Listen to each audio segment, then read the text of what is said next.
मेरे भूत गांव के सभी देवतुल्य बुजुर्गों, युवा साथियों, माताओं, बहनों, ये जो उपचुनाव हो रहा है, ये उपचुनाव कोई सामान्य चुनाव नहीं है। ये एक अभियान है।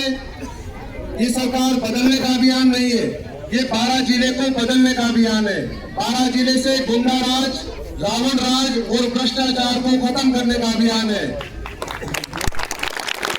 हम लोगों ने 25-50 सालों से सभी पार्टियों को मौका दिया, सभी लोगों को मौका दिया, लेकिन हमारे वोट की कीमत किसी ने भी नहीं समझी। हमारे गांव की जनता, हमारे 12 जिले की जनता जैसी की जैसी परेशानियों में जी रही थी, आज भी उसी बदहाली में जी रही है। हम लोगों ने जब जब यहाँ के नेताओं को मौका दिया, उन्होंने केवल भ्रष्टाचार कर हमारे वोट के बेचने का काम किया है। आप सब लोग जानते हो कि 12 जिला पूरे राजस्थान में सबसे पिछड़ा हुआ जिलों में से अगर कोई गिना जाता है तो हमारा 12 जिला गिना जाता है।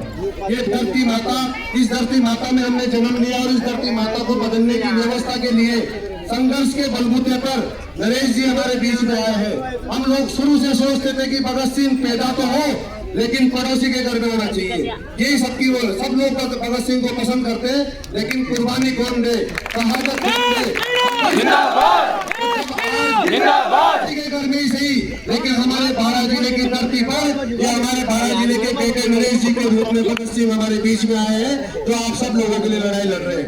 यहाँ के जितने भी नेताओं ने हम लोगों का वोट लेकर नेता बन गए, उन लोगों ने केवल अपना जमीन और स्वाभिमान बेचकर इस तरीके से प्रमोद जी जैसे भ्रष्टाचारी ने पूरे देश में 12 जिले का नाम कलंकित किया। 12 जिले को नाम में भ्रष्टाचार में सबसे पहले अगर गिना जाता है तो प्रमोद भाया का नाम आता है। उस प्रमोद भाया ने 25 सालों से हमसे वोट ले रहा है, पत्नी को जिला प्रमुख बना रखा है, फिर भी गांव की स्थितियां वो की हुई है। हम लोग फिर भी जागने को तैयार नहीं है। आज की जो स्थिति है कि आप जानते हो कि जब अगर इन नेताओं को पता लग जाए कि हमको चुनाव नहीं लड़ना, तो कोई व्यक्ति हमसे राम राम करने वाला नहीं है, जनता की सुख देने वाला नहीं है।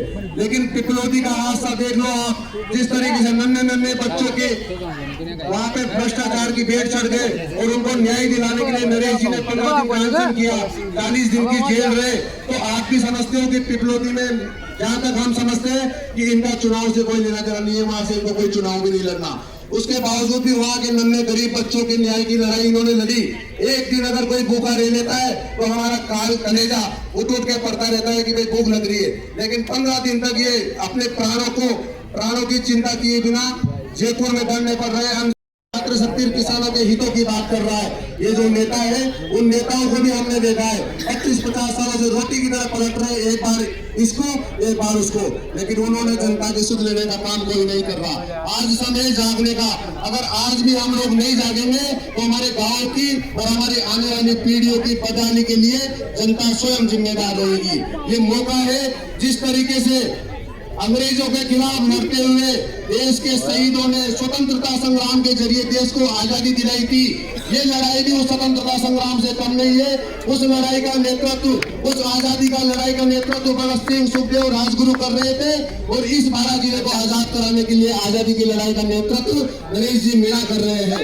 हमारी जनता कर रही है, हम सब कर रहे हैं। ये पहला चुनाव है जहाँ पर जनता चुनाव लड़ रही है। हो सकता है कोई अंधभक्ति के कारण गुलामी की बेड़ियों में जकड़े हैं कुछ लोग इस आजादी की लड़ाई में हमारे साथ ना आए, उनको नजरअंदाज करिए और नई ऊर्जा और नई पीढ़ी के साथ नरेश जी का साथ दीजिए। हम सब लोग नरेश जी के साथ खड़े। संघर्ष करने वाला व्यक्ति बार बार नहीं आते। आज अगर संघर्ष को मजबूत नहीं किया तो हमारे बीच में से भी संघर्ष करने के लिए कोई खड़ा नहीं होगा। हम लोगों की नैतिक जिम्मेदारी बनती है कि सभी तरह की किसी भी बात को बोलकर केवल एक मौका, जो कि 2.5 साल का आधा कार्यकाल है, इस 2.5 साल के कार्यकाल के लिए एक मौका हमारे नरेश जी को, आपके बेटे को देकर देखिए। इस बार नेता को नहीं, बेटा को चुनकर विधानसभा भेजना है। नेता नहीं, नेता चाहिए,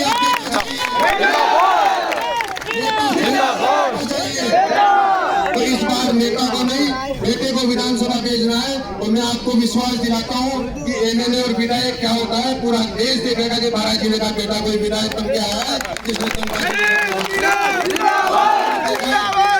सरकार किसी की भी नहीं हो, लेकिन अगर कोई छोटा सा काम भी पुलिस थाने में या किसी भी ऑफिस में पड़ जाता है तो उसको वहाँ पैसे देने पड़ते हैं। और जब हम नेता को फोन करते हैं तो वो कहते हैं कि ये तो सिस्टम है, सिस्टम फॉलो कर लो, हमें फोन कर दो, काम हो जाओ।